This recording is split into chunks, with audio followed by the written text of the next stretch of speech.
ఆటలాగా పాటలాగా నేర్చుకుంటే రానిదంట స్నేహం అంటే ఏమిటంటే పుస్తకాలు చెప్పలేని పాఠం అంట కోరుకుంటే చేరదంట వద్దు అంటే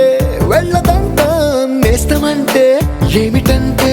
కన్నవాళ్ళు ఇవ్వలేని ఆస్తేనంట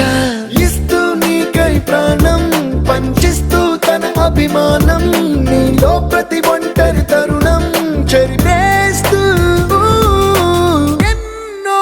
వేల కథలు ఇంకో కథ మొదలు